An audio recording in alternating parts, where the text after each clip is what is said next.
Après avoir dit non au troisième mandat anticonstitutionnel d'Alassane Ouattara, des jeunes Ivoiriens épris de paix et de démocratie des villages de Bonzi et à Bouakouassikro dans le département de Yamoussoukro ont été arrêtés injustement puis jetés en prison à la maison d'arrêt et de correction d'Abidjan depuis plusieurs semaines.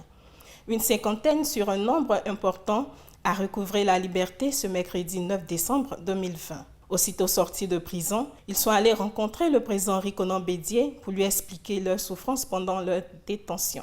Grand serviteur de la nation, le village de Bonzi vous salue. Un matin, aux alentours de 4 heures du jour, nos parents à Bonzi ont été visités par les forces de l'ordre en Cagoulé. D'autres ont été déportés ici, excusez-moi, en petit caleçon. Tous ont été extradés à Abidjan. Nos fils de ce village qui étions à Abidjan, à notre grande surprise, on nous appelle. Vos petits frères, vos parents ont été enlevés, ils sont tous là-bas. Et par le biais de M. Drissa, m'a permis de rencontrer l'avocat de son Excellence, M. Rikonan Bédié, et M. Porquet, le grand serviteur. Nous pensons aujourd'hui la libération de ces 53 personnes, malgré que 12 personnes soient retenues encore dans les geôles, on a trouvé bon de venir lui dire merci et je dis lui au revoir pour tout ce qu'il a fait. En retour, le président Bédié a loué et salué le courage de ces braves jeunes qui se sont mobilisés pour le respect de la Constitution, la loi fondamentale. Chers enfants, je vous dis Yako, je vous félicite pour votre courage. Vous avez souffert.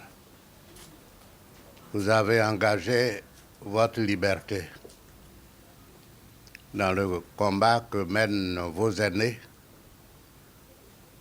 pour que la vie repose en Côte d'Ivoire sur le respect de la loi. Et parmi les lois, il y a celle au-dessus de toutes les lois, c'est la loi fondamentale, la Constitution. C'est la raison pour laquelle vous avez souffert.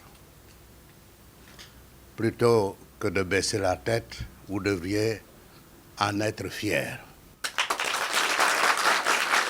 Et nous sommes tous fiers de vous. Rentrez au village, saluez vos parents de ma part et dites-leur que la lutte continue.